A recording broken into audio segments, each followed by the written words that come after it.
시청자 여러분 안녕하십니까, 박정호입니다. 수요일 박정호의 핫스팟, 저희가 이번 주에 부분 개편을 해서요, 오늘 또 새로운 분을 모셨습니다. 궁금하시죠? 자, 오늘 박봉교에서 이제 박봉진으로 변신한 오늘 수요일 아침 코너, 자, 두 분 소개해드립니다. 최진봉 교수님, 그리고 신인규 변호사 말고 입에 붙다 보니까 같은 신이니까. 같은 네네. 신씨라서 네, 신 변호사. 신효진 변호사 오셨습니다. 안녕하십니까? 네, 안녕하세요. 네. 산뜻하네요. 네. 뭔가 좋아요. 상쾌하고. 수요일 한정 쿨스팟으로. 쿨스팟으로 가죠. 시원하게. 너무 덥습니다. 쿨스팟. 네. 고고싱. 이거 너무 좋습니다. 발랄한 정신이 시작. 너무 좋네요. 여름 한정 쿨스팟으로 가야죠. 네. 이거 아이콘도 막 불나고 있어가지고 보기만 해도 약간 사람들이 더워요. 쿨스팟으로. 예, 여름 한정 쿨스팟으로 모십니다. 자, 신효진 변호사와 함께 시원하게 시작을 해보겠습니다. 그렇습니다. 시원시원합니다. 네. 마음에 드세요, 이제 파트너? 네, 마음에 들어요. 그럼요. 신인규 변호사 말고 이제 신효진 변호사. 네, 제가 또 우리 최진범 교수님 처음 만난 날 식사하러 가신다 그러길래 저도 그럼 같이 가서 밥 먹겠습니다. 그래서 따라오셨어요? 네, 거기가 어디든 제가 같이 가서 밥 먹겠습니다. 그러니까 약속이 제가 다른 분하고 있었어요. 네. 약속이 있잖아요, 보통 이렇게. 그렇죠. 피디님 끝나고. 교사 그날 처음 만난 건데 네. 간다는데 따라오겠다 그래. 아니 이런 경우가 어디 있습니까? 아니 박정호 이런 경우가 있을 수 있습니다. 아니 처음 만난 분이에요. 쉽지 않은데. 처음 만난 분인데 제가 다른 분하고 약속이 있는데 따라오겠다고 굳이. 왜냐면 제가 그날 따라왔어요. 우리 처음 뵙지만 우리 생신이셔가지고 제가 아주 작은 미니미 케이크를 드렸거든요. 그래서 생일 파티 하는가 보다. 그래가지고 이 생일 파티는 놓칠 수 없다. 그래가지고 따라갔습니다. 실제 왔습니다. 네네. 그분도 당황하시고 거기 당황하지 않겠어요? 제가 갑자기 딴 분을 데리고 가니까. 분위기 좋았겠네요. 그럼요. 발랄하게. 텐션업이 됐던 그 생일 파티. 네. 너무 부럽습니다. 자, 박봉규에서 박봉진으로 바뀐 수요일 코너 여러분들 많은 사랑해 주시고요. 또 응원 댓글 주시고, 저희가 또 특이하게 수요일 아침에만은 또 슈퍼챗 말씀을 좀 많이 드려요. 그런가요? 슈퍼챗을 주셔가지고 네. 슈퍼챗 레이스처럼. 그렇군요. 네, 그래서 항상 누가 이기냐 조마조마하게 보긴 하는데, 자, 오늘도 한번 기대를 해보겠습니다. 역시 슈퍼챗 하면 돈진범 교수님이시죠? 네. 슈퍼챗 하면 우리 교수님 여러분 많은 응원 부탁드릴게요. 네, 쿨스팟. 좋습니다. 누군데요? 계속 같은 말이 나오네. 쿨스팟. 네, 오늘 우리 교수님 오늘 방송하기 힘들 것 같은데 한번 힘 좀 내주시고요. 네, 좋습니다. 자, 최 교수님. 저보다는 본인이 당황하는 아닙니다. 최 교수님 위축되시는데요라고 진이쿠님이 말씀 주셨는데요. 아침이니까요. 힘내야죠. 힘내야죠. 이제 뉴스가 엄청 쏟아지고 있거든요. 맞습니다. 그래가지고 힘내서 우리가 뉴스를 다 소화해야 돼요. 맞습니다. 힘내서 첫 번째 뉴스. 보겠습니다. 소소님도 핫스팟에 오신 거 환영해요, 신변님라고 말씀해 주셨고요. 강남역 4번 타자 차명성님, 네, 그 옆에 산소호흡기 두고 방송하세요. 네, 저희가 또 호흡을 가다듬어 보겠습니다. 배우님이 최진봉 교수님 사랑해요라고. 감사드리고 고맙습니다. 사랑해요. 그리고 소소님은 최진봉님은 울 엄마가 광팬. 감사합니다. 어머님께서 응원하고 계시네요.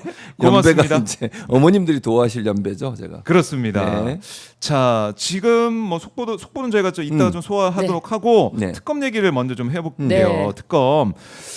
김건희 특검 관련해서 어제 경찰청 국가수사본부를 김건희 특검이 압수수색했다라는 얘기도 좀 나오고 있는데, 이게 어떻게 좀 해석해야 될까요? 그러니까 이제 특검팀에서 그렇게 얘기했어요. 사실 업무 협조 차원에서 관련 자료를 제출받은 차원이라고 있기 때문에 이게 정말로 뭐 숨긴 걸 압수수색했냐 이 부분은 좀 논란이 될 것 같긴 해요. 다만 중요한 게 뭡니까? 그럼에도 불구하고 이 관련 자료를 제출받은 거라고 하더라도 압수수색을 했다고 하는 건 뭐 원래 그 경찰이나 검찰에서 수사한 내용 중에 본인들이 제공하고 싶은 것만 제공할 수 있는 거잖아요. 그렇죠. 근데 이런 부분을 조금 압수수색이라는 형태로 갔기 때문에 본인들과 관계없이 수사 내용들을 전부 다 가져올 수 있는 기회는 됐을 거라고 저는 봅니다. 예를 들면 그냥 협조 차원에서 달라고 그러면 이미 제출 방식이 되는 거잖아요. 그렇게 되면 본인들이 볼 때 이건 좀 안 주고 싶은데 이런 건 뺄 수 있는 거 아니겠어요? 근데 압수수색이라는 형태를 띠면서도 발표를 이렇게 한 거, 업무 협조 차원이라고 얘기한 건 이게 뭐 거기가 문제 있다고 얘기하는 것을 좀 피하면서도 실제적으로 필요한 자료를 다 가져왔다고 생각해요. 일단 어떤 사건 때문에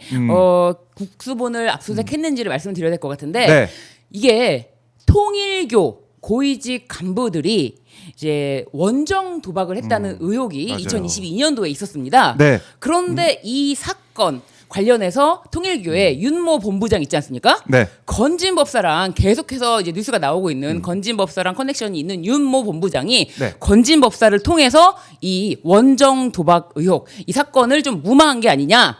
그래서 그 사건이 유야무에 없어진 게 아니냐라고 보고 있는 거예요. 아하. 그런데 그 사건에서 사실 건진법사가 예. 경찰에 어떤 압력을 넣을 수 있습니까? 건진법사는 경찰이랑 아무 관련이 없어요. 그렇겠죠? 그렇다면 건진법사가 네. V 제로냐 V1이냐 V한테 연결이 돼서 네, 뭐 윤핵관과 연결이 돼서 경찰의 수사를 무마한 게 아니냐 이렇게까지 보고 있기 때문에 네. 경찰 국수본에서 그 당시 사건을 어떻게 했는지를 샅샅이 보겠다. 통일교 요즘에 관련해서 사건이 많이 나오고 있어요. 건진법사와 통일교 YTN도 인수하는 것에 대해서도 그러니까요. 이거 참 바쁘게 여러 가지 일을 했구나 꼼꼼하게. 그리고 또 통일교 윤모 본부장이 건진법사를 통해서 김건희 씨에게 네. 샤넬백과 그리고 그라프 목걸이 뭐 전달한 걸로 지금 밝혀지지 않았습니까? 네. 그렇기 때문에 전달하려고 했던 것까지는 밝혀졌어요. 그렇기 때문에 이런 것을 청탁의 목적으로 해서 이 사건을 무마한 게 아니냐 이런 걸 좀 자세히 들여다봐야 되는데 네. 사실 이미 사건이 무마가 됐다는 거는 그 기관에서는 더 이상 볼 수가 없는 거예요. 다른 기관이 와서 봐야 돼요. 그리고 이 사건을 전부 통째로 딱 가져가려면은 이걸 어차피 압수수색 방법으로 하는 것이 깔끔하다. 네. 자, 그러다 보니까 이게 이제 건진법사 얘기 계속 나오는데 그 뒤에 네. 통일교가 있고 통일교, 건진법사, 김건희 이렇게 연결되는 어떤 뭐 커넥션 이런 게 있는지, 그리고 뭐 통일교, 건진법사, 코바나 컨텐츠 어떤 연결고리가 있는지 이걸 계속 의심할 수밖에 없는 거 아니겠습니까? 그렇죠. 이 어떤 뭘 주고받았길래 이렇게까지 가느냐. 저는 여러 가지가 있을 수 있다고 생각하는데 네. 건진법사나 통일교 이런 부분들은 김건희가 실제로 받은 게 여러 가지가 있잖아요. 그러니까 뇌물성으로 받았다고 볼 수밖에 없잖아요. 네. 국가의 귀중품이든 그럼 그걸 또 뭐 세탁해서 여러 번 바꾸기도 하고 신발로 바꾸기도 하고 이런 일이 벌어졌잖아요. 근데 그런 과정에서 뇌물성으로 들어갔을 가능성이 높다고 봐요. 예를 들면 지금 현재 그 YTN 인수 과정에도 뭔가 연관이 있는 것처럼 보이는 부분도 있거든요. 지금 네. 그건 이제 수사가 더 진행된다고 보여지고요. 근데 아프리카에 있는 나라에 지원하는 것도 마찬가지고, 그건 통일교가 그 나라에 뭔가 사업을 하려고 하는데 도움을 얻기 위해서 그런 행동을 한 거잖아요.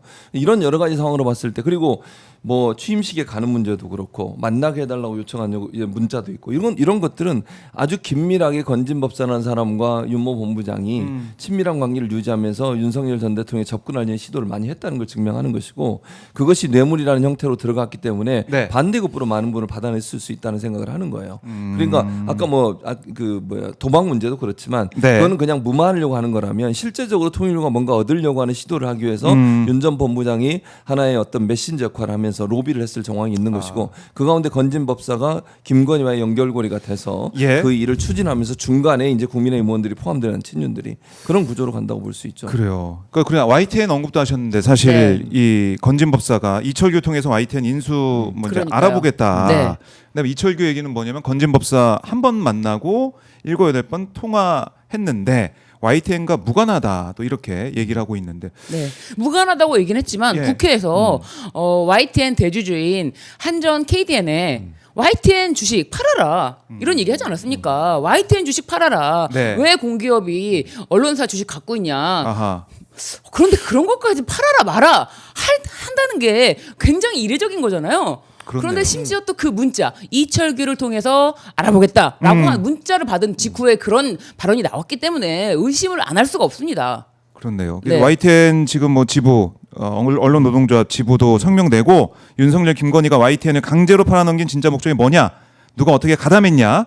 특검을 향해서 이 정치적 거래 실체를 낱낱이 밝혀달라 이렇게 요구를 하고 있습니다. 네. 신준 변호사 이름이 유진이잖아요. 맞습니다. 네. 유진이. 네. 유진 그룹? 유진 그룹. 그렇죠.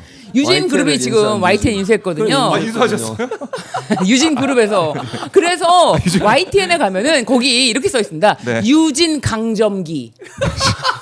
유진 강정기. 노조가 붙여놓은 거예요. 네, 노조가 제발 이 유진 강정기 요즘 끝내달라. 독립운동하고 네. 있어요. 네. 그래서 진짜. 이게 알겠습니다. YTN 인수 과정은 대단히 의심스러운 그렇죠. 부분이 많아요. 법적으로 지금 수사를 하고 있는데 네. 두 가지 점에서 크게 논란이 되는데, 첫째는 뭐냐면 한전 KDN하고 마사회가 마사회. 주식을 갖고 있었거든요. 네. 그게 이제 그 두 개의 주식을 다 합치면 대주주가 돼요. 그걸 공기업이 갖고 있었기 때문에 YTN이 그동안은 그래도 공적 역할을 했었어요. 물론 뭐 정권마다 사장을 낙하산으로 내려보내가 논란이 되긴 했지만 그래도 막 그렇게 뭐 너무 편파적으로 하진 않았어요. 근데 유진이 인수한 다음부터 완전히 바뀌었어요. 편파야 그냥. 제가 볼 때는 보수 편파예요. 그렇게 진행이 돼 왔거든요. 그래서 그걸 막기 위해서 공기업이 주식을 갖고 있었던 거예요. 근데 그거를 이철규라는 사람이 팔아라. 이게 말이 되냐는 거예요. 그러면 공적 역할을 하는 언론사가 사기업으로 가서 사기업이 사주가 와서 마음대로 움직이게 해도 된다는 논리 아닙니까? 그게 의심스럽다는 거고요. 그다음에 배임 혐의가 들어갈 수 있는 이유는 뭐냐면 두 개의 공기업이 주식을 갖고 있기 때문에 두 개를 다 가져야 대주주가 될 수 있어요. 그럼 그걸 인수하려고 하는 사람 입장에서 두 개 주식을 다 사야 돼. 근데 이걸 합쳐서 팔면 좋겠어요? 나눠서 팔면 좋겠어요? 파는 사람 입장에서는 당연히 나눠서 팔아야 돼요. 그래야 더 많은 돈을 받을 수 있어. A라는 회사 거를 내가 소유해도 이걸 또 사야 되잖아요. 근데 이 회사 거는 주가가 올라갈 수밖에 없지. 왜냐면 대주주가 돼야 되니까. 그러려면 따로따로 판매하는 게 회사한테 유리해요. 근데 이거를 방통위에서 합쳐서 팔게 도와줬어요.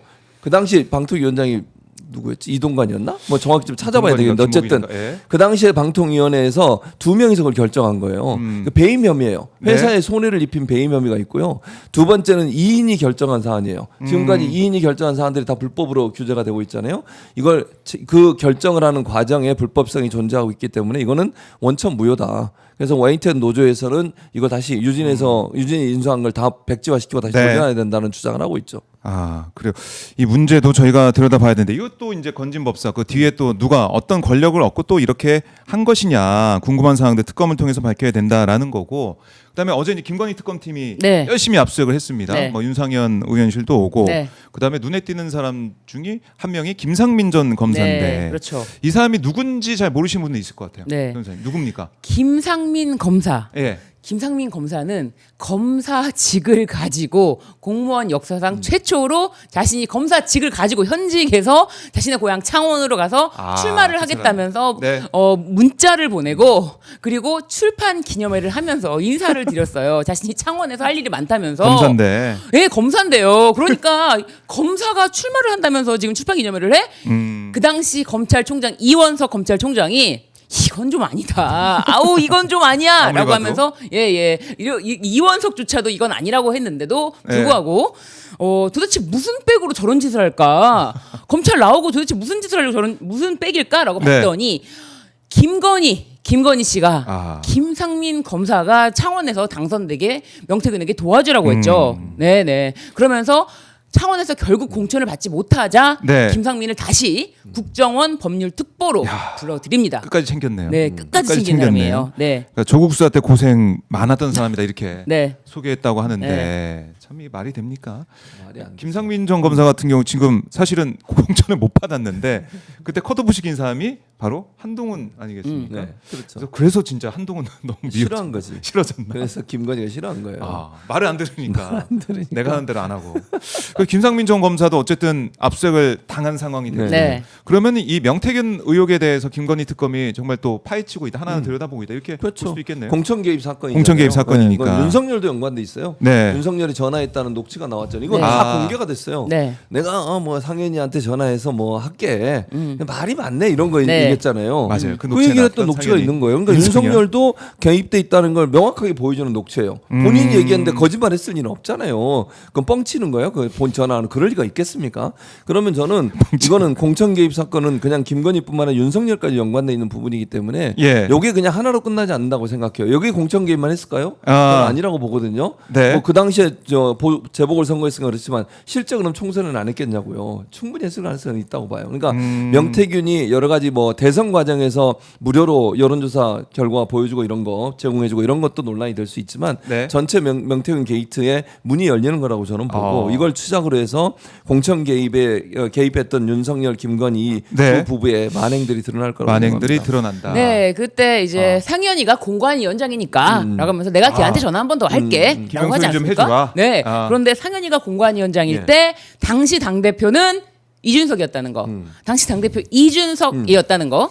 이준석이 상현이가 공관위원장일 때는 이준석 당대표가 김영선 공천을 해줬다는 거. 네네. 그것도 잊지 말아야 된다. 이 얘기는 한동훈이 더 하면 좋을 텐데 한동훈 전 비대위원장이 하면 좋을 텐데 하는 생각이 들어요. 왜냐면 나는 김영선 안 해줬는데 당시 당대표는 김영선 해줬네요. 뭐 이런 느낌일까요? 네네. 그렇네요. 네. 자, 그리고 지금 보면은 이 국힘에서는 어제 뭐 윤상현 압수수색하고 이런 거에 대해서 정치 보복이라는 또 그런 주장을 하면서 비판하던데.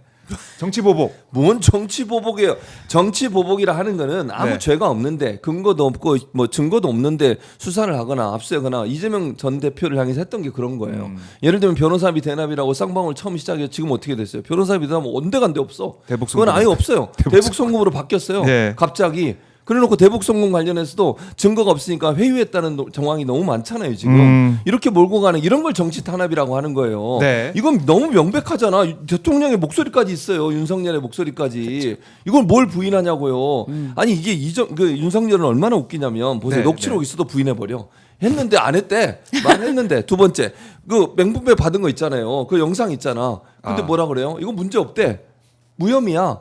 이런 식으로 가는 거예요. 그러니까 이런 거는 정치 보복이 아니라 명확한 수사를 통해서 밝혀져야 되는 거예요.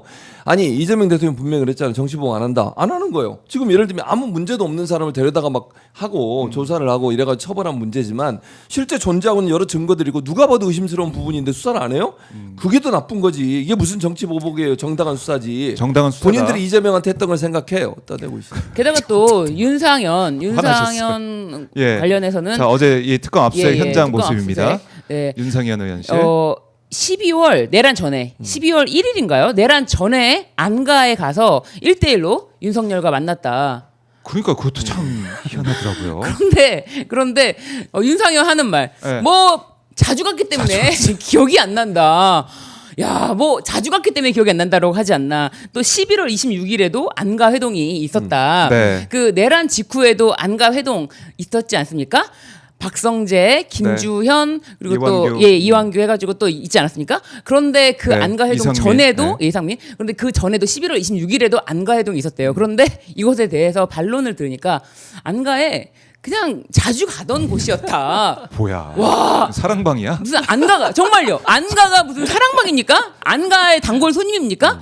안가 비화폰 이거는요 무조건 내란과 연결이 되어 있다라고 생각이 들고요. 그래서 지금 안가에 들락날락거린 안가 4인방 또는 5인방 안가 4인방에 대해서는 내란과의 연결을 깊이 수사를 해야 되고요. 그리고 또 윤상현은 안가에 가서 윤석열을 독대했다. 이거에 대해서도 좀 이거 너무 내란 혹시 사전에 알았던 거 아닌가? 내란 알았나? 이런 거를 좀 염두에 봐야 될 것 같고요. 게다가 또 이제 김용현이 검찰에 이제 내란 이후에 계엄 이후에 자진 출석하지 않습니까? 맞아요. 10월 3일 계엄 이후에 그래서 내가 뭐 김주현 민정수석이랑 통화하고 검찰총장이랑 통화하고 그리고 대통령과 상의해 보겠다라고 했는데 이게 나왔어요. 윤건영 의원이 제보를 받은 사실을 밝혔는데 김용현이 검찰에 출석할 때 한 관상가와 전화 통화를 했다라는 게 나왔는데 이 관상가의 휴대전화 기지국이 한남동 관저가 있는 기지국과 동일하다. 야. 그러면 관상가가 윤석열, 김건희랑 같이 있었을 가능성. 그런 또 추측을 할 수가 있고. 그렇죠. 그러니까 이제 어쨌든 계엄 이후에 그거로 인해서 검찰 수사를 앞두고 있는 국방부 장관이 직접 뭐 대통령이랑 통화한다. 이게 좀 부담스러웠다면 그 같이 있을 것으로 추정되는 사람에게 전화를 할 수도 있고 또 이 관상가가 한남동 관저에 있었던 그 관저 기지국 썼다는 그 통화한 날 장어가 막 몇십 킬로가 들어갔다 그러지 않습니까? 그 장어 대통령실에? 56kg 막 그 얘기 있었죠. 도대체 그 장어를 장어 1kg면 3명이 먹을 수가 있거든요. 그런데 56kg면 몇 명입니까? 장어를 56kg를 도대체 몇 명을 불러서 먹는다는 거예요. 그게 아니잖아요. 그러니까 어디에 쓰였을까? 그 날이래요. 전화통화 한 날 관상가가 그 기지국과 동일한 기지국에서 전화통화 한 날 그렇다면 희한하네. 네 그날 장어와 뭔가 무속적인 행동을 환상과. 했던 것일까라는 의혹이 좀 듭니다. 그리고 거기 보니까 네. 뭐 강아지 수영장에 지금 우리가 네. 얘기를 또 하고 있는 그 수경시설. 수경시설이 있잖아요. 네. 그걸 또 어떻게 썼을 것 같기도 하고 저 하여튼 희한해요. 뭔가 계속 의심이 들고 장어 얘기 나왔는데 교수님 장어 한번 저 별로 안 좋아합니다. 사주세요. 사주세요. 장어는 잘 안 먹는다고요. 저희가 먹을게요. 알겠습니다. 먹는 그래. 거는 문제 없어요. 저희가 한번 네, 먹는 네. 걸로 하고 안 좋아하시지만 장어를 저는 안 사준다. 좋아합니다. 개인적으로. 고맙습니다. 네. 아니 사주시면 돼요. 소고기만 좋아합니다. 네, 소고기 사주세요. 자 이렇게 약속 한번 잡아봤고요. 네. 감사합니다. 네, 장어 얘기 좋네요. 자 이렇게 관상과 통한 이거 하필이면 또 한남동 기지국이 하필이면 장어가 들어간 날이다. 날. 야, 이거 의혹 밝혀야 됩니다. 너무 신기하잖아요. 희한합니다. 자 그리고 이거 잠깐만 짚고 가죠. 국민의힘 새 혁신위원장에 윤희숙 전 의원이 됐다라는 네. 거 지금 들어보이는데 자 어떤 느낌 드십니까? 윤희숙. 뭔 느낌이 아무 느낌 안 들어요. 윤희숙이 혁신위원장에서 뭐 얼마나 바뀌겠습니까? 안철수랑 비교해 보면 똑같아요. 똑같아요. 뭐가 다른데요? 아니 저는 다른 점이 전혀 없다고 생각해요. 윤희숙 네. 안철수가 뭐가 다르죠 대체? 아니 구태 정치인의 모습을 계속 보여왔고 음. 지금 본인은 사실 물러난 게 본인 아버지 그 땅 세종에 있는 땅 때문에 물러난 당시에, 거잖아요. 예. 그때 뭐라고 그랬습니까? 뭐 자기는 임차인이 아니고 임대인입니까? 이 얘기해가지고 아. 논란이 됐었잖아요. 그게 이제 여러 가지 증거로 거짓으로 드러나면서 본인이 이제 창피를 당한 거 아닙니까? 그런 사람이 무슨 혁신을 합니까? 아, 혁신 대상이죠. 혁신 대상이다, 대상이 오히려? 무슨 혁신을 해요? 저는 이해가 안 되고요. 네. 그러니까 저렇게 돌려막기 하니까 문제인 거예요. 그러니까 아하. 국민의힘은 뭔가 세실을 하려는 의지가 없다고 저는 보거든요. 네. 내부에 있는 사람들 그냥 옛날 사람들 돌려막기 하면서 뭔가 좀 하는 것처럼만 보이는 거지. 실제 혁신을 하려면 국민의힘 비판적 입장을 갖고 있는 사람들, 지금 친윤에 대해서 부정적 입장을 갖고 있는 사람을 세워야 되는 거 아니에요? 그 사람들 와서 바뀌어야 돼요. 최소한 아니 그런 혁신의 사람들이. 대상이 친윤이에요. 네. 그렇잖아요. 근데 지도부에 여의도 연구원장 하는 사람 데려다가 무슨 혁신을 하냐고요. 말도 안 되는 얘기예요. 그러니까 계속 이제 친윤 체제를 이어가기 위한 그냥 그야말로 이미지만 이제 보여주기식. 보여주려는 네. 윤희숙이라는 사람을 데려와서 또 이미지를 보여주려는 그런 판단이다라고 보시는 거고. 네. 변호사님 속보 보시고 이에 어떤 대해서 남경필 전 의원이 했던 말이 있어요. 네, 어제. 국민의힘은 문 닫을 힘도 없다라고 하면서 재건축 대상이다. 다 무너지고 다 무너진 그러면은 후에야 재건축이 돼야 되는데 누가 문을 좀 닫아줘야 될까요? 그 힘이 없다는 거예요. 특검이 닫아줘야 되나? 아, 문 닫으러 한번, 가시죠. 네, 한번. 문 네, 닫으러 예, 가야 여기 되나? 가깝잖아요. 여기서 네. 국민의힘 당사. 바로 앞이에요. 네네. 문 닫으러 한번 가시죠. 그래. 네. 저희는- 저희가 갑니다. 네. 저희 박정호 기자가 간다. 네. 문 밖에서 쫓겨나가 들어. 박정호 기자가 문 닫으러 간다. 에어컨 틀면은 좀 냉기가 밖으로 나오니까 문 닫아주고 제가 오겠습니다. 예. 자, 그래요. 자, 이렇게 이제 국민의힘이 사실상 이제 문 닫을 힘도 없는 정당이라는 비판을 받고 있는 남경필도 사실은 소장파했던 네. 국민의힘 맞아요. 그 새누리당 출신 그 의원 아니겠습니까? 근데 그 얘기까지 하고 있다. 아니 저는 남경필이든 홍준표든 왜 그런 얘기 자꾸 하는 줄 아세요? 아, 무너지면 다시 자기가 와서 그렇지. 하려고. 문 닫아야 자기들이 가서 뭘 할 수 있는 거야. 그럴 수 있겠네요. 국민의힘 지금의 친윤 체제, 국민의힘 체제로는 아무것도 못해요 그 사람들은. 네. 그러니까 홍준표든 남경필은 계속 공격하는 이유. 문 네. 닫고 새로 지으면 본인들이 가서 뭔가 할 역할이 있잖아요. 아. 기회를 보는 거예요. 기회를 본인들이 네. 움직일 수 있는 공간, 그 공간을 생각하는 거지. 국민의힘 생각해서 저런 얘기 하는 거 아니에요. 알겠습니다. 속으면 안 돼 우리가. 속으면 안 네. 된다라고 강조해 드리고요. 지금 댓글창 난리 났네요. 네. 그래요? 장어 얘기로 이제 난리가 났습니다. 아, 장어 홍 얘기로? 교수님 꼭 함 쏴주세요 이런 댓글도 있고 네. 최진봉 화났다 장어 사달라고 해서 이렇게 전 장어를 안 좋아합니다. 기본적으로. 네 그럼 소고기로 해주시고요. 자 이제 국민의힘 얘기를 저희 잠깐 해봤으니까 그러면 이분 얘기를 바로 이어서 해봐야죠. 윤석열 얘기를 해야 될 것 같은데 네. 내란숙의 윤석열 오늘 이제 어떻게 보면 마지막으로 이제 바깥 공기를 쐬는 그런 날이 될 수도 있을 것 같기도 하고 오늘 구속영장 실질 심사가 진행이 됩니다. 어떻게 예상하십니까, 우리 변호사님? 뭐 다들 이거는 뭐 네네. 삼척동자도 알지 않겠습니까? 저는 구속 100%. 구속 100%. 네, 구속 100% 예상합니다. 왜 이렇게 자신하세요? 아니 사실은 네. 지금 이미 밖에 나와 있는 게 비정상이에요. 비정상적인 이런 행태로 많은 국민들이 지금 이거는 아니다라고 네. 해서 사실 밖에 나와 있는 지가 벌써 넉 달째 정도 되지 않았습니까? 넉 달 정도 됐는데 아. 지금 이거를 사람들이 굉장히 힘들어한단 말이에요. 그렇죠. 그리고 그 풀어준 지기현 판사에 대해서 얼마나 성토가 많았습니까? 지기현 판사가 아직도 서울중앙지법에서 재판을 맡고 있다는 것도 진짜 분노되는 지점인데 이 윤석열이 또 굉장히 또 지하를 좋아하지 않습니까? 네. 지하 통로로 들어가게 해달라부터 해가지고 지하 주차장 쓰게 해달라. 윤석열이 구속되면 네. 지하 통로 이용할 수 있습니다. 윤석열이 원하는 거를 해줄 수 있습니다. 네. 그리고 지금 이 사건을 맡은 남세진 부장판사가 네. 33기 연선 33기고요. 그리고 이제 초임이 서울중앙지법이에요. 네. 그래서 굉장히 엘리트 코스를 밟았다라고 하는데 또 원리 원칙에 따라서 판단하는 그런 판사로 지금 알려져 있기 때문에 저는 이 사건을 원래 원칙적으로 본다면은 어떻게 감히 내란 우두머리 혐의로 재판을 받고 있는데 자신의 혐의를 모두 부정하는 사람이에요. 자신의 혐의를 부정하는 사람은요, 이거는 구속 사유 정말 최고입니다. 혐의를 부정해? 이 사람은 또 뭔가를 꾸밀 수 있어. 이 사람은 또 뭔가를 꾸미거나 도망갈 염려가 있다. 이 자체로 보는 거예요. 그렇네. 혐의를 부정하는 것뿐만 아니라 네. 윤석열이 가장 구속돼야 되는 이유는 다른 증인들에 대해서 예를 들면 강희구 부속실장이라든지 김성훈 차장에 대해서 예. 윤석열의 변호인이 같이 입회했을 때는 네. 제대로 진술을 하지 못하다가 윤석열의 변호인이 나가자 좀 편하게 진술했다는 거 아닙니까?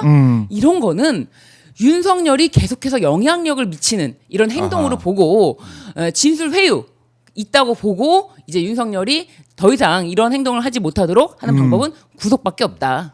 네. 구속밖에 없다. 네. 이렇게 정리해 주셨는데 구속이 되면, 그러니까 오늘도 대기 장소가 서울구치소라고 하는데 네. 구속이 되면은 뭐 독방에 있을 거라고 얘기를 하더라고요. 맞아요. 서울구치소 독방에는 어떻습니까? 에어컨이 좀 나오나요? 독방이니까. 서울구치소가 아니 독방에 좀 뭔가 시스템이 다른가 했어요. 아니에요? 서울구치소가 굉장히 낡았거든요. 아. 예, 제가 가보셨어요? 갔었는데 그럼요. 많이 갔죠. 많이 수감은 갔죠. 안- 아니 근데 수감시설이야. 저희가 이제 수감 시설에 저희 원래 접견실이 따로 있고 네. 수감 시설 내부를 들어가는 게 연수원 때 거기를 다 견학하는 게 있는데 서울구치소로 견학이 갔거든요. 있구나. 그래서 이제 진짜 재소자들 없을 때 네. 다 안까지 방실까지 들어갔어요. 근데 그렇구나. 정말 여러분들이 생각 어떻게 하실지 모르겠지만 상당히 열악합니다. 네. 상당히 열악하고 그 방실 안에 화장실도 있는데 좀 열악한 상황이기도 하고 예. 그리고 이제 무엇보다 지금 오늘 매우 덥잖아요. 불쾌지수가 매우 높잖아요. 그래서 네. 아침부터 덥고 힘드실 텐데 오늘만큼은 이 더위가 왜 이렇게 기분이 좋은지 이 여름이 오늘만큼은 정말 오늘 한정 기분이 너무 좋습니다. 아무리 더워도 오늘 이 네. 더위에 누군가 구치소로 들어갈 생각을 하니까 너무 상쾌해. 상쾌해. 정말 표정이 너무 뽀송뽀송합니다. 네. 아니, 그 안에 선풍기가 있죠. 네, 선풍기는 있는데 선풍기. 선풍기도 자신이 마음대로 무한정 쓰는 건 아니에요. 네. 시간제로 돌려. 시간제가 있어요? 제가 알기로는 그렇습니다. 그런데 열대하면 어떻게 그럼? 잘 때 참 선풍기 없으면 이제 자기 힘든데. 진짜 힘들네. 그래서 저는 오늘 한정 날씨가 아무리 무더워도 네. 상쾌하다. 그런 심정입니다. 그래요. 이 윤석열 서울구치소 이제 가면 뭐 독방에 생활하게 될 텐데 에어컨도 네. 없고 네. 선풍기도 시간제로 틀어지게 되고 좀 사실 뭐 힘든 그런 뭐 수감 생활이 될 거다. 본인이 한 일을 생각해 보세요. 본인이 한 일을 예. 아니 우리나라에다가 북한에서 뭔가 해주기를 바라면서 국가안보실에서 평양에 무인기를 날렸다고 하지 않습니까? 그런데 그걸 누가 지시합니까? 누가 과연 대통령의 지시도 없이 네. 그런 어떤 도발 행동을 합니까? 아하. 이 모든 것들 그리고 네. 어떻게 진짜 말이 안 나오는 네. 비상계엄을 선포합니다. 아니, 팀장이 아까 네. 신준 변호사 마이크 가차압게 해주세요 이랬는데 가차압게 할 필요가 없어. 한 5m 떨어져도 될 것 같아. 목소리 크셔가지고. 아니 마이크를 가깝게 달려서 네. 제가 이거 참 우리 시청자분들 괜찮으실까? 아, 예. 우리 시청자분들 어떻게? 댓글이 안 괜찮아. 그쵸? 지금 좀 뛰어. 조금 뛰셔도 될 것 같아요. 예. 조금 뛰어도 될 것 같아요. 가깝게. 예. 좀 뛰어도 될 것 같고. 네, 우리 자, 시청자분들 고막은 소중하니까요. 네. 그래요. 우리 업큐님께서 네. 이런 말씀 주셨네요. 윤혈치열. 이혈치열 말고 윤혈치열. 야, 그럴 수 있겠네요. 그럴 수 있겠네요. 네. 윤혈치열 이런 댓글 주고 계신데, 자, 그러면 이게 만약에 이제 오늘 서울구치소 가서 대기를 하게 되고 서울구치소에서 구속이 되면 네. 현직 대통령 신분 없어요. 구치소 구속이 아니라 수감이 아니라 전직 대통령. 이면 어떻게 됩니까? 그러니까 전직 대통령이라 하더라도 예. 이제 예우가 박탈이 된 상황이잖아요. 최소한의 지금 경험을 하고 있거든요. 네네. 근데 만약 구치소에 들어가는 순간 그때부터는 모든 게 없어져요. 그냥 똑같아요. 일반 수감소 대신 이제 그 독방에서 있는 건 맞고요. 네. 독방에 3평 정도, 3평 정도 된다 그래요. 그 이제 예전에 이명박 박근혜도 똑같은 시설이 있었다고 하고요. 그래서 예전에는 어떻게 했냐면 그 탄핵되기 전에 완전히 탄핵되기 전에는 대통령 신분이 있어가지고 그 현직이니까. 사무동이 있어요. 그러니까 네. 중간에 들어가면 저는 가보진 않았지만 교도소 가면 문이 하나 있고 또 하나 있대요. 벽이. 네, 그러니까 네. 이게 울타리라고 그래야 돼? 뭐라 그래야 돼? 아하. 울타리는 좀 울타리? 그런가? 담장? 담장. 네, 그렇지 네. 담장. 교도소 담장이 이 두 겹으로 돼 있대요. 네. 그래서 한 처음에 담장을 지나가면 사무동이 있고 그 사무동에 경호원들이 대기하고 있었어요. 그리고 하나 담장이 더 있는데 그 안에 들어가면 구치소인데 구치소에 있을 때는 경호관들이 못 들어갔지만 예전에는요. 거기 있다가 조사받으러 나올 때 있잖아요. 그때는 경호원들이 밖에 있다가 그때부터 경호를 시작한 거예요. 근데 지금 없어진다는 거죠. 그게 전혀. 그리고 경찰에서도 그 교통 통제를 해서 빠르게 갈 수 있게 해줬거든요. 이번에는 구속이 되면 빠르게 가는 거 안 해줍니다. 교통신호 다 받고 막히면 막히는 대로 호송차 타고 가게 됩니다. 네. 아, 근데 사실은 차에서 막히는 시간에는 에어컨 쓸 수 있잖아요. 아 교통 빨리 해줘야겠. 야 교통 해주라 그래야겠네요. 아, 오히려 빨리 가게. 이 시간이 좋아. 에어컨 끄게 하면 안 돼요 혹시? 아, 이거는 또 호송하시는 차에서. 호송 업무하시는 분들이 아, 그렇네. 고생하시잖아요. 거기서는 에어컨. 네. 아 제가 목소리 너무 컸는지 갑자기 댓글창을 올려가지고 너무 시끄럽다. 너무 시끄러워서 나간다. 아 지금 마이크를 조금 시끄러워서 멀리 했습니다. 여러분들 반응은 항상 네. 항상 반영합니다. 나가면 댓글로 안 돼, 남겨주세요. 나가면 나가지 안 돼. 마세요. 나가지 마시고요. 멀리. 제가 있습니다. 나가지 마세요. 제가 있습니다. 계속.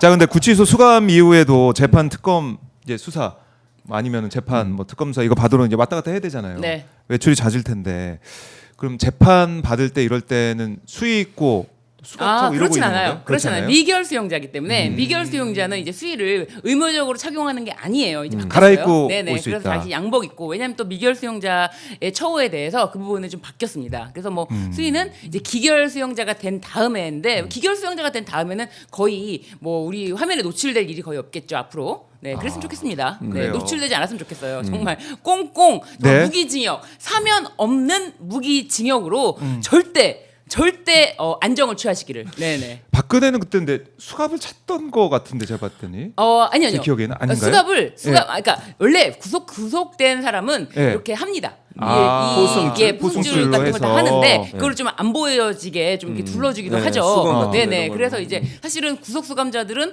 미결 수용자일 때도 조사를 받으러 검찰에 나올 와야 때도 되니까. 다 합니다. 네. 그런데 이제 꼭 이 사람이 도주 우려가 정말 당장 있을 게 아니면은 풀어주기도 하고요. 조사 받을 때 예. 오랜 시간, 장시간 조사를 받아야 되기 때문에 그런데 만약에 흉악범이라든지 좀 그런 사람들은 좀 할 수도 있고 그런 건 있습니다. 윤석열은 그럼 어떻게 됩니까? 아 윤석열은? 흉악범이죠.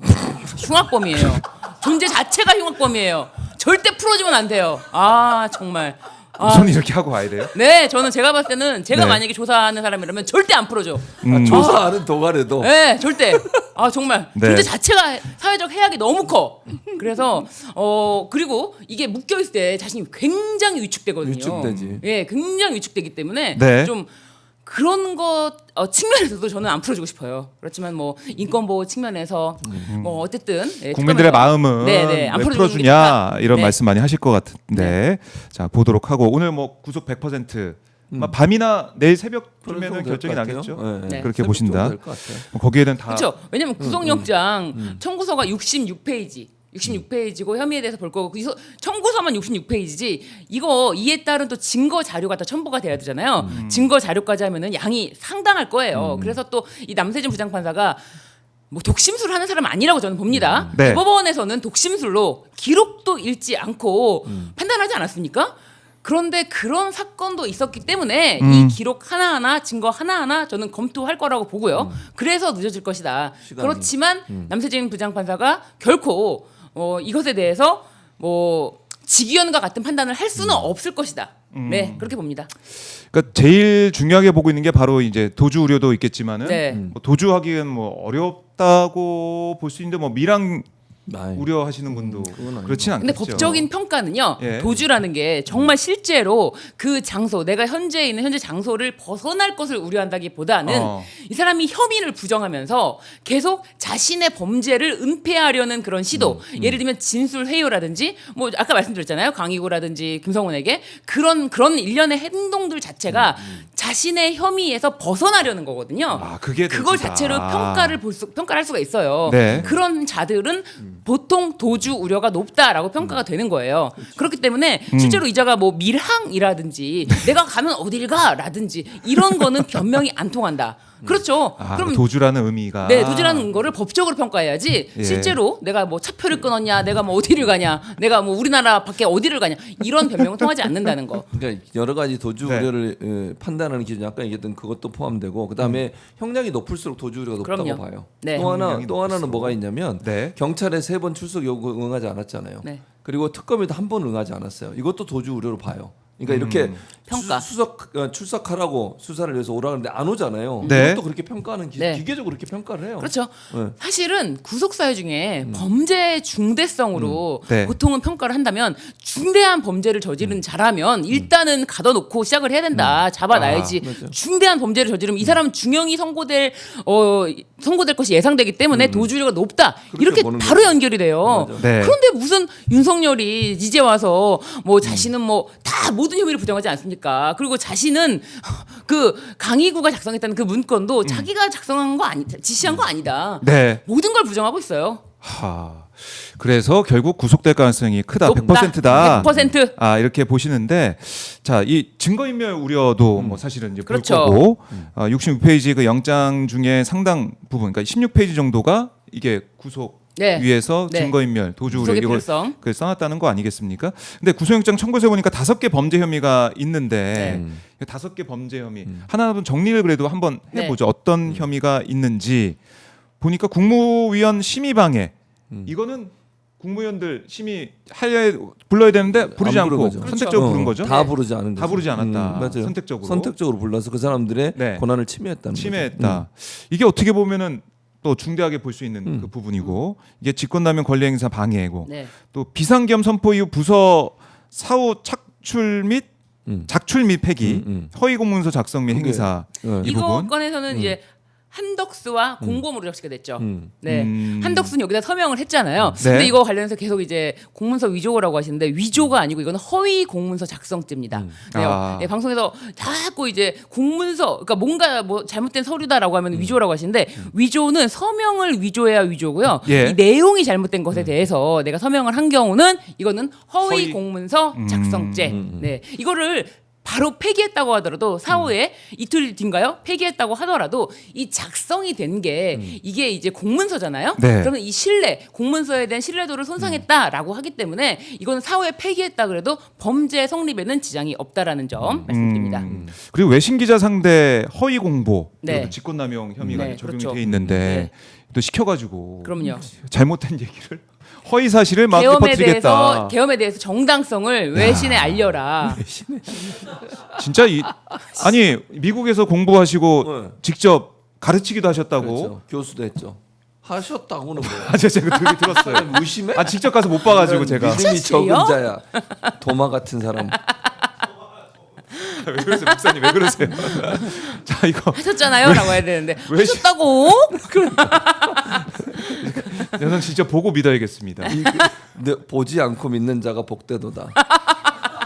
성경에 제 말이 아니고 성경에 이렇게 돼 있어요. 자, 외신 기자 상대로 이거 허위 사실을 퍼뜨리려고 했던 거 이거 좀 큰 거 아니겠습니까? 큰 거죠. 그러니까 자기들이 잘못된 행동을 해놓고 그걸 거짓말로 우리는 정당하게 했어요 이렇게 주장하는 거잖아요. 그 자체가 대단히 잘못된 행동이죠. 왜냐하면 전 세계를 상대로 사기를 치는 거잖아. 이게 뭐 국내만 아니라 전 세계를 상대로 사기를 치는 거고 원래 본인의 죄를 덮기 위해서 그런 행동을 게 더 나쁘다고 생각해요. 이게 만약 그냥 뭐 좋은 의도로 우리나라의 좋은 면을 얘기하려고 좀 과장해서 얘기했다 보면 문제가 안 될 수도 있겠지만 본인의 죄잖아, 죄. 내란죄를 저지르고 비상계엄을 잘못 선포했는데 그게 정당한 것처럼 홍보한 것 자체는 본인의 범죄를 숨기려고 하는 행동 아니에요? 그게 더 나쁜 거지. 정말 선의의 방법으로 예를 들어 우리나라가 조금 더 좋은 나라예요 이렇게 얘기했다면 그거 가지고 처벌을 하겠습니까? 솔직히 얘기해서. 근데 본인의 범죄 사실을 숨기면서 잘못된 왜곡된 정보를 가지고 판단하게 만드는 것 자체가 잘못된 행동이니까 네. 처벌의 대상이 될 수밖에 없죠. 처벌의 대상이 될 수밖에 없다. 그리고 이거 비하폰 정보 삭제 지시. 그렇죠. 이거 대통령 등의 경호에 관한 법률 위반 교사 네. 이렇게 돼 있는데 네. 김성훈한테 뭐 통신 잘 아니까 네가 뭘 삭제해라 이런 식으로 얘기했다는 거 아니겠어요? 그래놓고 또 네. 경호처에서 자신에 대해서 제대로 보호하지 않았다면서 경호처를 또 고발 조치했잖아요. 그러니까 경호처에다가 박종준 차장이 있을 때, 박종준 경호차장, 맞나요? 예, 처장. 죄송합니다. 처장. 예. 처장이 있을 때 이제 뚫리지 않게 해라라고 이제 김성훈한테 얘기했는데 뚫리니까 이건 좀 아니지 않냐, 제대로 얘기한 거 맞냐, 내 얘기 제대로 전한 거 맞냐라고 해가지고 뭐 방어를 하고 그다음에 또 다시 뚫리니까 또 불같이 화를 내면서 총을 들고 있는 모습을 보여줘라. 맞아요. 총을 들고 있는 모습만 보여줘도 경찰 무서워, 쏜다, 두려워할 뭐 거다라고 하면서 오로지 자신을 지키라는 것에만 뭐 완전히 임무를 충실하게 행해라라고 해놓고 그래놓고 또 경호처를 고발합니다. 야, 완전히 뭡니까? 이 관절을 요새화시키고 경호관들을 사병처럼 부렸다는 거 이거 너무 충격적인 거고 비하폰 정보 삭제 지시까지 있었고 이 비하폰은 내란과 관련돼 있기 내란과 때문에 관련돼 있기 때문에 이거에 대해서는 빠르게 삭제하는 것이 제일 1순위라고 생각했는데 자체가 삭제 지시를 했지만 경호처에서 이거 다 삭제하면 안 될 것 같다는 판단을 한 거잖아요. 담당자가 맞아요. 진짜 아무리 불법한 명령을 위에서 맨 위에서 내린다고 해서 이거를 다 따르는 나라가 아니라는 거. 그러니까 다시 한번 그래도 확인할 수가 있었고 사실 내란의 밤 때 우리 장병들도 소극적인 모습을 보였기 때문에 또 지휘관들 중에 거기 명령을 듣지 않는 사람이 있었기 때문에 이렇게 내란의 밤을 넘어섰는데 우리가 체포영장 집행 방해 뭐 이거는 우리가 계속 얘기를 해왔고 이 부분도 저희 오마이 TV를 통해서 보셨겠지만은 관저 요새화시키고 거기에 막 활보하는 모습을 저희가 또 단독 촬영해서 생중계로 보도하지 않았습니까? 이걸 보면서 우리 국민들이 정말 분노했는데 여기에 그렇습니다. 대한 이제 법의 잣대로 처벌을 받아야 되는 상황이 왔습니다. 이 중에서 체포영장 집행 방해 이 부분이 가장 사실은 구속의 필요성이 가장 높다라고 보여져요. 자신이 체포되지 않는 것, 불법적인 모든 방법을 동원해서 체포되지 않으려고 했던 행동 이 자체가 이 사람은 정말 딱 구속시켜 놔야겠구나. 이제 이런 구속의 필요성의 판단에 가장 우선순위라고 보여지고 그렇기 때문에 제일 처음에 조사를 할 때도 이 부분에 대해서 조사를 했고요. 이 부분에 대해서 조사를 할 때 윤석열이 이건 아닌 것 같다. 나 이렇게 되면 바로 구속영장 바로 청구되는데 라고 하면서 조사를 거부했죠. 그러니까 경찰이 조사하는 그 부분을 뭐 문제 삼게 했지만 윤석열 입장에서는 이거 큰일 난다. 이건 생각. 구속이다. 구속도 즉시 구속이다. 뭐 이런 생각 때문에 여기서 자기도 아니까 잘 알죠. 그렇게 볼 수 있겠네요. 자 그리고 이 김성훈 전 차장 지난 3일 소환돼서 내란 특검에서 조사받았는데 그때 텔레그램 대화에 대해서 물어봤다고 하더라고요. 김건희의 텔레그램 대화. 그러니까 부의가 염려한다. 영장 집행 들어오는 것에 걱정하고 있다 그랬더니 김성훈이 텔레그램에 걱정하지 마십시오. 압수영장, 체포영장 다 맡겠습니다. 뭐 이렇게 썼던 텔레그램 메시지. 여기에 대해서는 다 지금 내란 특검이 확인했는데 김 전 차장은 이렇게 또 얘기했더라고요. 김 여사가 심리적으로 불안하니까 안심시키는 차원에서 답했을 뿐이다. 이런 또 뭐 사실 말도 안 되는 얘기를 계속 하고 있는데 그 풍선 뭐 이벤트까지 해주는 그런 사람이었는데 이젠 다 이제 불고 있는 상황. 풍선 이벤트 뭐 작살로 잡은 고기가 맛있다던데라고 해서 또 횟집에서 고기를 사와가지고 화로를 사와가지고 작살을 잡아줬다는 그런 퍼포먼스 했다는 얘기도 있지 않습니까? 맞아요. 그런 걸 볼 때 서로 상당히 그래서 제가 볼 때는 서로 배신하고 있는 거예요. 김성훈이 이제 자기 살 길 찾는 거잖아요. 이제는 그런 거죠. 그러니까 본인은 그냥 의도적으로 그렇게 하려고 했던 게 아니고 안심시키려고 했어. 근데 무슨 안심이에요? 원래 하려는 대로 한 거지. 왜냐면 김성훈이 거짓말을 하고 있다고 많은 사람이 증언하는 게 밑에 있는 사람들이잖아요. 김성훈의 태도를 보세요. 그거 안 된다고 얘기했을 때 뭐라 그랬습니까? 배제시키거나 아니면 윽박지르거나 뭐 그랬잖아요. 이광호 둘이서 밑에 사람들이 이거 불법입니다. 이러면 안 됩니다라고 얘기하고 제안을 하고 휴가 가버려도 징계하거나 아니면 배제시키거나 이런 일이 있었단 말이에요. 자기들이 가담을 해놓고 자기들이 앞장서 가지고 그러니까 윤석열이 그랬다잖아. 이제 김성훈이 진술을 바뀌니까 이 얘기를 듣고 걔가 그럴 리가 없는데 그런 얘기를 했다는 거예요. 그럼 네. 평상시에 김성훈이 어떤 태도를 보였는지를 보여주는 말 아니에요? 그 상훈이가 배신할 리가 없다. 이런 얘기를 했다는 거예요. 그러면 평소에 얼마나 충성스러운 모습을 보였으면 그런 얘기를 하겠어요. 윤석열 충격받았겠는데요. 그러니까 그러면 근데 지금 와서 이 입장을 바꾸잖아요. 근데 권력끈 떨어지니까 나 살아야겠다는 거 아니에요? 서로가 서로를 배신하는 윤석열도 마찬가지예요. 네. 모든 책임을 자기 부하한테 다 떠넘겨. 경호처에 떠넘겨 경호처를 고발하진 않나? 또는 뭐 군에 있었던 사령관들 다 그 사람들 책임이라고 하잖아. 나는 지시한 적 없다 그러고. 이런 모든 일들을 보면 얼마나 비열한 사람들인가. 네. 의리라고는 일도 없고요. 자기 살기 위해서는 뭐든지 배신하고 뭐 서로 배신하는 이런 일이 벌어지니까 이게 죄수의 딜레마거든요. 그래서 진실이 밝혀질 거라고 생각해요. 네. 이러다 보면 서로 배신하다 보면. 그러니까 변호사 윤석열 쪽에서 보낸 변호사가 있을 때는 네. 진술을 뭐 이게 유리하게 하다가 변호사 나가니까 이제 자기 살기 위해서 막 털어놓는 그런 게 반복이 되고 있는데 스텔라홍님이 최주문 교수님들 응원합니다. 그렇죠. 슈퍼챗을 제 보내주셨네요. 팬이시죠. 아. 미국에 살고 계시죠. 미국에서 샌프란시스코. 네, 아유 고맙습니다. 감사합니다. 자 하나 왔네? 신유진 변호사 없어요. 응원하시는 아무도 분도 없네요. 없어요. 슈퍼챗 보내주셔도 됩니다. 아니 본인이 직접 그렇군요. 하셔도 돼요. 아 그러네요. 제가 생각해보니까 지인한테 미리 부탁을 할 수가 있네. 아니 거기서 직업 사도 돼 그냥 본인이. 아니, 방송 중이잖아요. 방송 중에 지금 사람이 지금. 이분 우리 교수님 방송 중에 전화 기다리고 있어요 지금.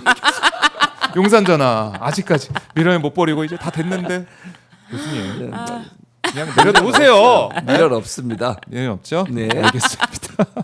미련은 내려놓으시고 알겠습니다. 자, 윤석열이 이제 오늘 들어가는 상황이 됐기 때문에 근데 참 공교롭게도 어제도 서울에 비가 내리더라고요. 네. 그래서 막 많은 분들 그러시더라고요. 이 계란말이에 김치찌개 끓여가지고 마지막 만찬을 즐기겠구나 이런 한잔 하겠구나 비 오는 거 보면서 뭐 그런 얘기도 하시던데 모르겠습니다. 오늘 이제 들어가는 그 날이 됐고 구속 100%다. 와 근데 어제 네. 갑자기 비가 빡 오더라고요. 완전 무섭게 왔어요. 스콜처럼 쏟게 폭우가. 내리는데 예. 근데 저는 그래가지고 와 이게 사실은 언제 어느 시점에서 갑자기 폭우가 올지 모르는 상황이잖아요. 근데 김민석 총리가 되고 첫 번째로 얘기했던 것이 이 맞아요. 각 재난. 침수 네. 폭우 지역에 대응. 이 수채구멍에 네. 담배꽁초로 인해서 막히는 일이 많더라. 맞아요. 그러니까 각 지역의 그 상황을 사진을 찍어서 보고해라. 사진을 찍어서 보고해라. 꼼꼼하게. 네, 그 얘기를 듣고 야 이제 그렇게 침수가 넘쳐나진 않겠구나. 최소한 담배꽁초 때문에 넘쳐나진 않겠구나. 맞아요. 그런 생각이 들면서 한편으로는 폭우가 쏟아지는데도 그 점이 생각나더라고요. 네네. 그나마 우리가 이제 대응할 수 있는 네. 그런 이재명 정부기 때문에 네. 마음을 좀 놓을 수 있다라는 겁니다. 자 그리고 한덕수는 어떻게 될까? 한덕수의 운명 여기에 대해서는 많은 분들이 또 예측을 하시던데 네. 어떻게 좀 보십니까, 변호사님은? 한덕수는 네. 자신은 계엄과 마치 아무런 관련이 없고 맞아요. 네. 만류했다. 말렸다라는 둥 그래놓고 이 문건을 양복 주머니에서 갔다 오고 나니까 양복 주머니에서 발견했다. 뒷주머니에서 발견했다. 왜 다 이렇게 문건을. 발견해요? 다 모르고 있다가. 이게 말이 됩니까? 왜 그런 거야? 그런데 CCTV를 통해서 한덕수가 이 두부를 막 들고 가는 이 모습도 보이고 아니 지금 한덕수 그리고 나서 네. 자신이 그 비상계엄 사후에 문건에 서명을 다 했는데 그 사후에 문건 서명한 거에 폐기 좀 해달라. 좀 해달라. 이런 모든 것들은 내란과 연결이 굉장히 깊습니다. 깊다. 네네. 그래서 아마 내란 특검에서도 이제 조사를 뭐 더 할 것 같은데 영장 청구 가능성도 있다 그러고. 저는 영장 청구 당연히 돼야 된다고 봅니다. 구속영장 네. 나올 수 있다. 네. 이 내란 관련자들이 예. 전부 그냥 왔다 갔다 하면서 재판을 받는다는 것이 국민들이 보기에는 굉장히 이게 뭐야? 이게 제대로 된 내란에 대한 처벌이 되고 있는 거야? 네. 라는 생각할 수 있거든요. 맞아요. 내란이라는 게 나라를 진짜 전복하려고 했던 겁니다. 거기에 동조했던 세력들은 철저하게 처벌을 받아야지 네. 나라가 제대로 되는 거 아니냐라고 생각이 그래요. 들죠. 그리고 이상민 전 장관 같은 경우는 집에 32억? 교수님은 얼마 있으세요 집에?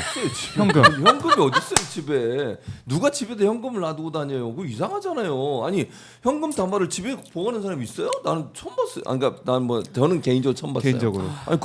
아니 은행에 넣든지 투자를 하든지 뭐 이러지 그렇게 많은 돈이 있으면 어디에 투자하셨어요? 저 투자 안 했어요. 어디 있어요 그 돈? 빚 갚고 돈 있잖아요. 이 사람이 진짜 그만해 주셔야지. 돈을 많이 버시는데 내가 어디서 많이 어디 벌어요? 쓰시나? 돈을 많이 주면서 그런 얘기를 해봐. 본인도 박봉이. 저도 박봉입니다. 그래서 박봉이잖아. 어쨌든. 아니 근데 이 32억이라는 게 정상적인 돈이라고 볼 수가 없죠. 게다가 예. 자신도 지인의 돈을 보관하고 있었다라는 말도 안 되는 얘기를 하고 있어요. 아 그런 지인. 자기는 압수해갈 때 나는 집에 없었어. 뭐 그런 얘기 왜 합니까? 게다가 그 돈이 또 에르메스 가방에 들어있었다? 근데 저는 그런 생각 들어요. 에르메스 가방 그따 명품은 번호가 있다면서요. 네, 그렇죠. 번호가. 그거 추적하면 안 돼요? 그렇죠. 할 거예요. 제가 특검은 반드시 이 에르메스 이거에 대해서 출처를 밝혀낼 것 같아요. 그 가방, 그 누가 가방도 구입했는지.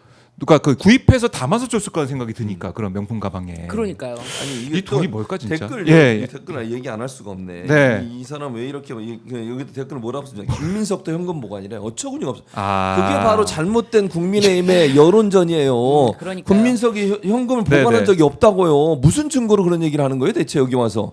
아니 그게 바로 주진우인가 그 의원이 주진우 올렸잖아요. 국민의힘 의원. 현금을 뭘 보관하고 있었는데요. 그렇게 자꾸 잘못된 정보 가지고 사실인 것처럼 퍼나르고 네. 그구들이 거 받아가지고 얘기하고 이러니까 이런 이상한 사람이 와가지고 이런 걸 달지 않습니까? 아하. 이 말도 안 돼요. 그리고 현금이 만약에 30억이 있는지 얼마인지는 모르겠지만 네, 네. 그 많은 돈이 있으면 은행에만 넣어도 이자가 얼마나 나오겠어요. 그리고 집에 갖고 있는 게 이상하잖아. 누가 그러니까 봐도. 집 그 은행에 넣고 하면 이게 계좌가 어쨌든 드러나야 되고. 그럼 부정하니까 그런 거 아니에요. 자기가 정말 열심히 일해서 벌었던 돈이라면 그렇게 하겠어요? 아니 정정당당하게 박정우 기자가 그런 일도 없겠지만 32억을 벌었다고 쳐. 그걸 왜 집에 놔두는데요? 그러지 않겠어요? 한좀 모아두고 싶네요. 한 100만 원이라도. 100만 원이라도 집에 1,000원짜리 몇 개는 있습니다. 뽑기 할 때 이렇게 넣어서 해줘야 되기 때문에 지금 현금이 좀 있긴 한데 어쨌든 여기에 대해서도 들여다봐야 되고. 네. 그리고 이게 우리가 그동안 뭐 600만 달러의 사나이 얘기했듯이 테이블에 있던 거 이상민 전 장관장이 이렇게 보고 네. 그 내용을 좀 봤다라는 건데 그게 또 아니었잖아요. CCTV. 아 그러니까요. 멀리서 나왔다잖아. 종이 들고 멀리서 이렇게. 멀리서. 뭐 그거 보면은 우리 국민들이 다 거짓말하고 있다는 게 지금 드러나고 있는 거예요. 이 내란 세력들이 다 드러나고 있습니다. 자, 근데 이런 가운데 이제 국민의힘의 아까 우리 운명도 얘기를 좀 해봤었지만 네. 어떻게 되느냐 국민의힘이. 윤희숙이 지금 와서 혁신위원장 한다고 하고 있고 이러고 있는데 네. 안철수는 당권 도전한다고 그러고 국민의힘의 미래는 좀 어떻게 예측하십니까? 국민의힘 일단 저는 한동훈이 당대표로 나올까 안 나올까 어떻게 보십니까, 교수님? 한동훈이 전 나올 거라고 생각해요. 개인적으로는. 저도 나와줬으면 좋겠어요. 안철수 의원도 좀 바라고 출마한다고 있던데. 그랬죠. 안철수 의원은 나온다. 그랬으니까. 나온다. 네. 근데 안철수 의원이 참 정말 정치 생활 굉장히 오래 하지 않았습니까? 정치인으로서. 그런데 참 너무 정말 독특한 캐릭터인 게 본인이 이제 쌍권 얘기를 하면서 뭐 혁신 어쩌고 저쩌고 쌍권을 날려야 된다 뭐 이런 이야기를 했다고 하는데 이것이 이제 또 자신이 바로 방송에 출연해서 만났냐 권성동 만났냐 그때 안 만났다라고 했는데 그러니까 권성동이 바로 응징하는 메시지를 내지 않았습니까? 만났다. 그렇죠. 6월 30일에 만났다. 당권 도전하지 않는다고 해놓고 6월 30일에 만났는데 아무 얘기도 없어놓고 지금 와서 무슨 소리냐 맞아요. 라고 하면서 저격을 했더라고요. 바로 이렇게 되치기를 당할 수 있는 말들을 네. 줄줄줄줄 하고 다녀요. 그래요. 그러니까 이 어떤 말을 하고 뭐 어떤 당권 싸움이 벌어지건 간에 네. 지금 우리의 관심거리는 내란 특검이 또 다른 뭐 특검에서 네. 국민의힘 의원들을 조사하고 양평고속도 같은 경우도 김성교 의원이 쭈꾸미되고 네. 막 그렇게 엮여 있는 의원들 윤석열 의원도 마찬가지고 의혹들이 있기 때문에 국민의힘이 뭐 몇 명이나 정말 잡혀가나 뭐 이런 생각도 하시고 네. 지금 뭐 박찬대 의원 같은 경우는 이게 올라오면 뭐 윤상현 의원 영장 동의 네. 안 올라오면 구속 동의안 올라오면 거기 찬성한다. 찬성해야 된다. 그럼요. 이런 얘기도 하고 있더라고요. 찬성해야죠. 네. 찬성해야죠. 아니 그리고 본인들이 그랬잖아요. 네. 자기들 올라오면. 처음 포기한다고. 포기 각 썼지 않았어요? 네, 맞아요. 체포 썼어요. 동의한다 각 네. 썼잖아. 네, 네. 그러니까 뭐 그거 할 필요도 없어요. 그냥 바로 가면 돼. 올라오면 각 바로바로 썼으니까. 근데 바로 한동훈이 또 이렇게 당 대표로 지금 출마하면은 너무 어떻게 보면 계속 나가는 이미지 때문에 예. 출마를 안 하고 내년 지선에 서울시장으로 나가는 것도 고려하고 있다.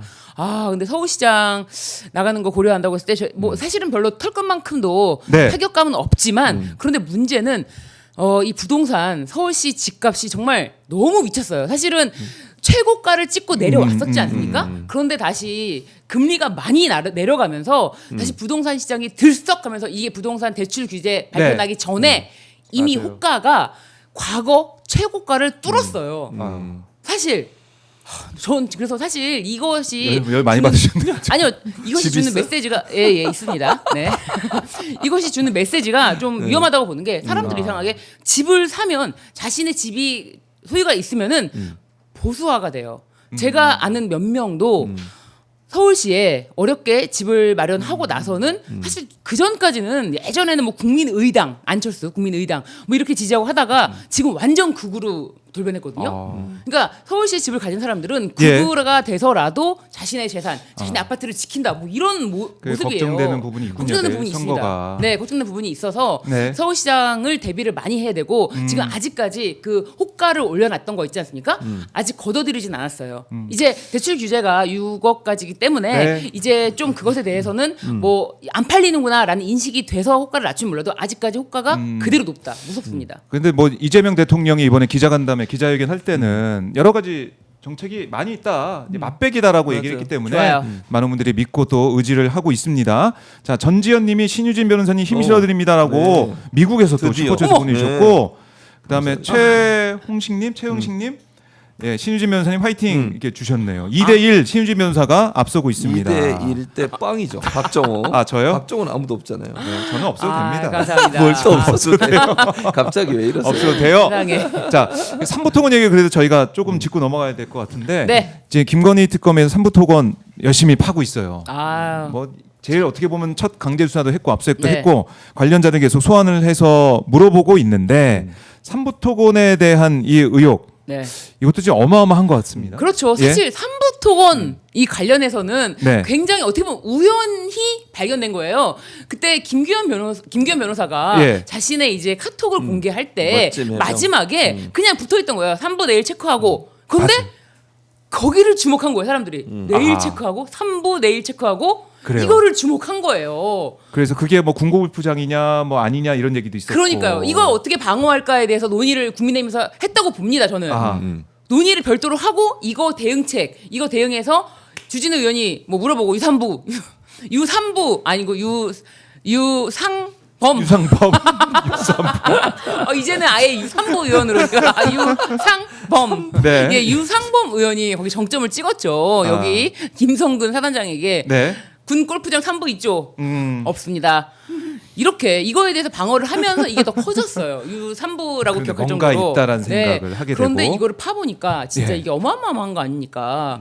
야, 그러니까 지금 3부 관련해서 지금 진짜 여러 명 소환 조사하고 있어요. 네. 한두 명이 아니에요. 한무동이 아니에요. 네. 지금 뭐 이 대표 전현직 대표 뭐 수뇌부 다 이제 불러서 조사하고 있고 포럼 관계자도 네. 조사하고 있는 거 아니겠습니까? 우크라프롬. 예. 네. 그러니까 우크라이나 이 젤렌스카 여사가 와서 김건희 네. 만나고 또 원희룡 포럼 갔는데 또 우크라이나 같이 가고. 관련해 가지고 삼부토건 등등이 가서 MOU 체결하는 그런 뉴스 터지면서 맞아요. 막 5배 주가가 네. 뛰고 이런 모습. 1,000원짜리가 5,500원까지 5,500원 되고 그리고 네. 이 삼부토건 문제만 아니고 DYD나 아니면은 웨바이오텍 이런 다른 회사들 뭐 자매회사 아니면 지주회사 이런 이 회사들도 엄청 뛰었거든요. 그러니까요. 그리고 여긴 또 전환 사채가 더 들어가 있기 때문에 네. 이 금액이 100억대가 아니라 뭐 600억대 더 나와서 뭐 1,000억대 갈 수 있다 이런 얘기가 그렇죠. 나오고 있습니다. 그러니까 우리가 다 산술적으로 5배니까 5배 먹었나 이게 아닙니다. 이게 아니에요. 네. 그리고 이거를 위해서 우크라이나에게 얼마를 퍼줬습니까? 진짜 몇 천억을 펴주면서 자신들 맞아요. 주가를 부양하기 위해서 국가 돈으로 여기다가 원조를 하고 지원을 하고 그리고 또 대통령이 실제로 날아가서 만나는 모습을 보여주고 네. 근데 이런 진술이 있었어요. 원희룡이 치고 나갔다. 3부 관련해서 아하. 원희룡이 치고 세게 나갔다. 네. 야 이거 하면 큰 건 되겠구나라고 하면서 원희룡이 치고 나갔다라는 진술도 있기 때문에 원희룡 장관도 이제는 무사하지 못할 것이다. 그렇지. 네. 그러니까 원희룡 전 장관은 양평고속도로 문제도 그렇죠. 그렇고 그것도 있죠. 양평고속도로 같은 경우 우리가 기억을 되새겨 보면 갑자기 백지화예요 사업을. 그렇죠. 네. 백지화. 아니 그 백지화가 말이 됩니까? 주민들은 다 그 언제나 기다리고 있는데 그게 백지화 버려요. 종점을 왜 바꿨냐 물어봤더니 백지화 시켜 버립니다.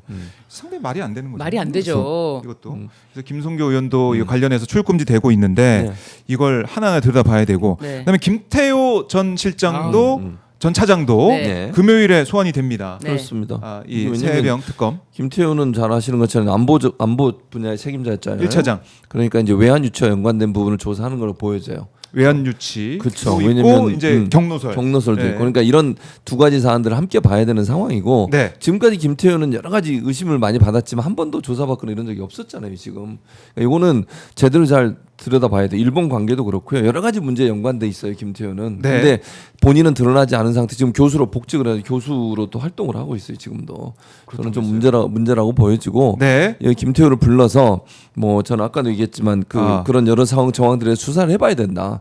그러면 우리가 생각하지 못했던 또 뭐가 나올 수도 있다고 생각해요. 그러니까 이게 뭐 외환유치를 제가 꺼낸 이유는 외환유치 관련해서도 일정 부분의 어떤 역할을 했을 가능성을 제가 예견해 볼 수 있는 거잖아요. 뭐 확인은 안 되니까 말씀 못 드리겠지만 그리고 안보적 측면에서 얘기했는데 본인이 아무 일도 안 했다? 내란 과정에서 그것도 의심스러워요. 저는. 아니 예를 들어서 그 군이 움직이고 예를 들면 외환을 유치하려면 북한에 관련된 자극을 해야 되는 상황이라고 하면 안보실과 전혀 아무런 소통 없이 했을까요? 물론 뭐 그랬을 수도 있다고 볼 수도 있겠지만 저는 그게 의심이 든다는 거예요. 그렇게 했을 가능성에 대해서 경로설은 당연히 따져야 되는 거는 뭐 드러난 문제니까 그 문제는 그 문제대로 하고 저는 내란 과정에도 일정 부분 안보실에 영향을 미쳤을 가능성을 뭐 우리가 수사를 해야 된다고 저는 보는 거죠. 왜냐하면 그 부분에 대해서 내란 관련해서는 국가안보실에서 무인기를 북으로 보냈다라는 것을 확보했습니다. 특검에서. 근데 이게 12월달에 이 사실을 제보를 받았다면서 부승찬 의원 등 이렇게 방송에서 이런 걸 얘기하니까 바로 국가안보실에서 고발을 했어요.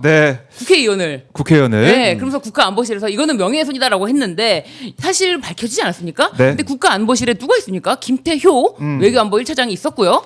그리고 지금 그런데 최혜병 특검에서 제일 먼저 김태효를 낚아채서 조사를 하는데 경쟁이 붙었죠? 김태효가 2023년 7월 31일에 외교안보 수석회의 여기에 참가했는데 이 참석자 중으로 보이는데 이 당시에 윤석열이 거기서 이 회의에서 7월 31일의 회의에서 이런 일로 사단장을 구속시키면 누가 사단장 하겠냐라고 하면서 경로했다는 이야기 때문에 이 부분에 대해서 조사를 합니다.